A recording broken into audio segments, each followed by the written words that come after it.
Thank you for joining me today. My name is Jesse Roberts. I am a technology coach for Wise County Public Schools, and today we're going to be talking about how to utilize Google Drive. First things first, we need to sign into our Wise County Public Schools Google account, and you will do this by going to google.com, and in the upper right-hand corner, you will see a blue sign-in box. You will click it and put in your Wise County Public Schools Google account and password. Once you have done this, you need to also make sure you're logged into the Chrome web browser so all of our extensions will work. Okay, so now we need to locate and find our Google Drive. First things first. There's two ways to get to it. If you look next to the sign-in button, you'll see this series of boxes. This is what we call the waffle or our Google Apps. So if you click on it,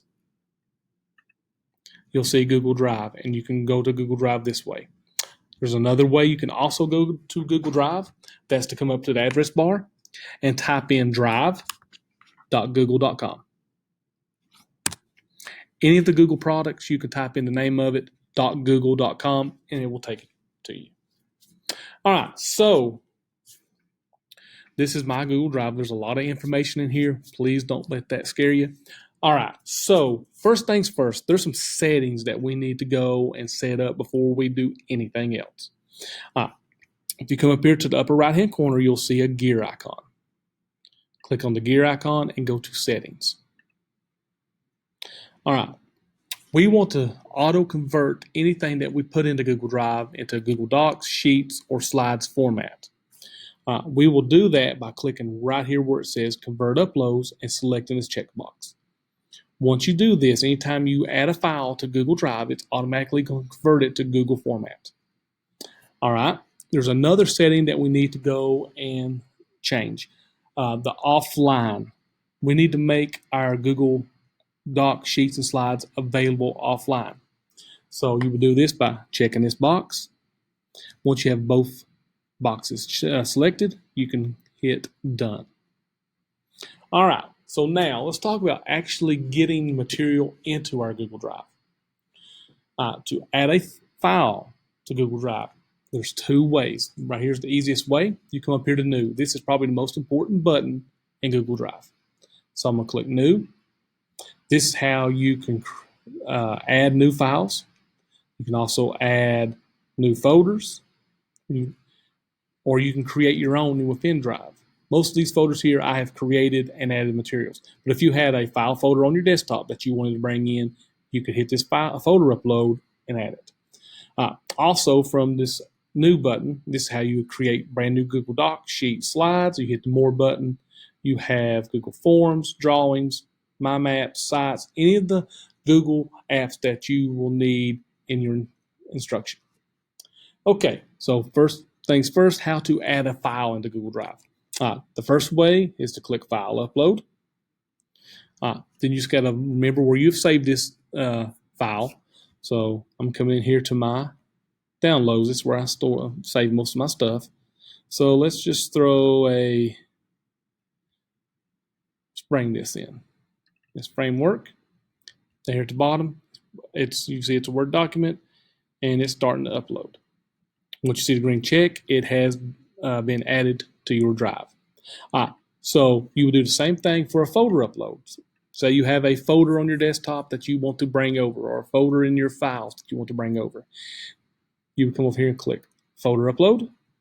You would search out the folder. Right here's the folder. Click it, and you would click Upload.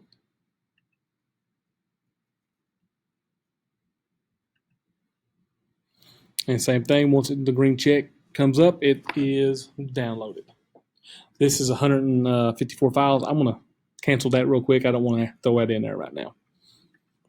So that's how you add files, and that's also how you add folders. There is another way you can do this by clicking and dragging.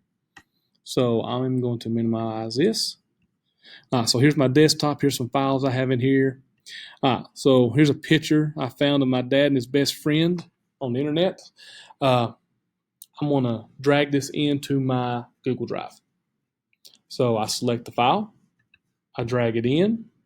Once this box turns blue, I just let go of my left click, and it throws it in there for me. Now, you cannot do that with folders. If I drug a folder in, it's going to bring a blank folder over. It won't bring the material within the folder. You have to do the new folder upload to bring a whole folder over. So a drag and drop will only work for files. To create a brand new doc sheet slides or another Google product, you just come here to the product in question. So I say I want to make a new Google Doc. Click on Google Docs. It's going to bring a blank template up. And that's how I add that to my Google Drive. So once I start typing here, it's going to start saving.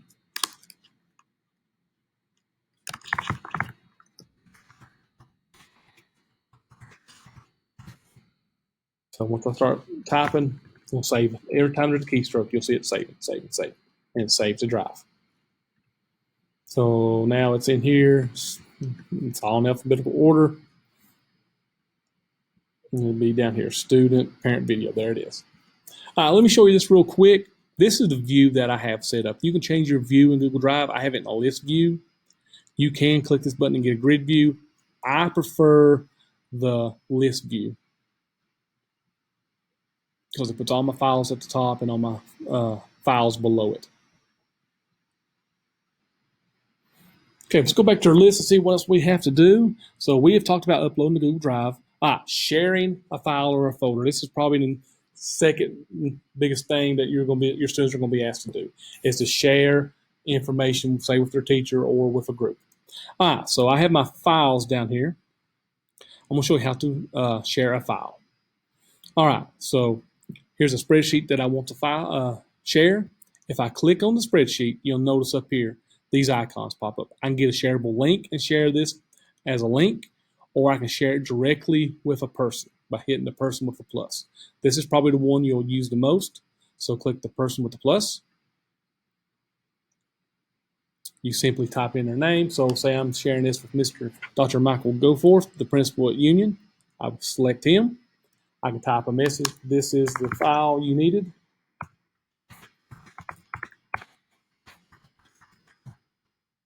We'll get an email notification that he's got this file.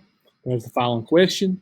And there's some, this drop down will give you some editing rights, whether they can edit it, write on it, or just view it. Whatever your student's teacher directs them to do here. Most times, just leave it as editor will be fine. And click send. That will send them a copy of this file. They will have that, it will be shared with them. So you would do the same thing with a file folder. You can click on it, the person with the plus, type in the person's name, and send it to them. You can also do this by right-clicking and clicking on share. But it's just as quick, just to click on the file or folder in question and hit the person with the plus. All right. Next thing we're going to talk about is the offline Google folder in Classroom. This is one that's kind of been confusing some people. Well, I guess because we're calling it offline. This is for students who don't have internet access at home, and we're having to download the information for them. All right, so let's go to Google Classroom real quick, and I will show you how we set this up when we did our training for teachers this past summer.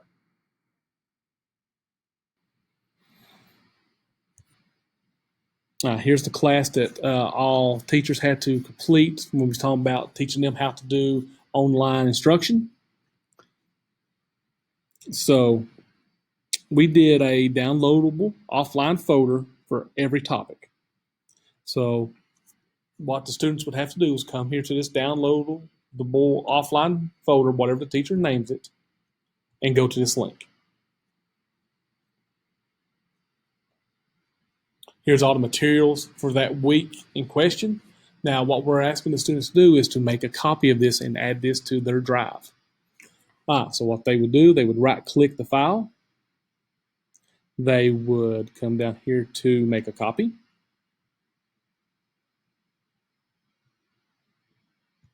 And it's doing its thing. So we got copy of module 1 here. Now we need to move it into our drive. If you notice up here, I have this. This is the Google Drive for that classroom that we went to, and here's my personal one. This is the one we have to move it to, and it's very easy. You just right-click and tell it to move to, and you go back until it says My Drive. So My Drive is highlighted in blue, and you will click Move. And you'll click Move again.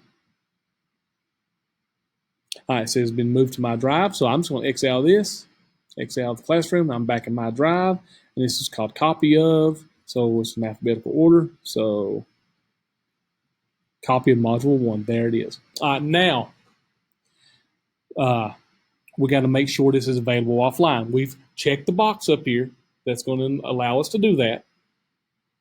So we do have the offline mode turned on. So now we have to go to the file in question. So the copy of module 1, I'm going to right click it. And where it says available offline, I will toggle that on. Now the file is available offline. So I can go home. If I don't have internet at the house, I can still work on this. And next time I have internet connection, I can upload it into Google Classroom or into Drive, wherever the teacher is wanting me to do this. All right, let's check our list and see if we got anything else to go over. We've went over uploading to Google Drive, sharing a file in a folder. We know how to download a file. We know how to download a folder. We've talked about the offline mode and auto-convert. I'm going to hit on the downloading one more time. That's simply a right-click and come down to download. All right, so if I have a file or a folder that I need to download, I will right-click on it and click on download. Once I do that, it will be saved onto my computer, and you always hit the drop-down arrow to see where it's saved to. Now, if you have any questions about this, please let your student's teacher know. That way they can reach out to the technology department and we can get you an answer. Thank you for tuning in today, and y'all have a great day.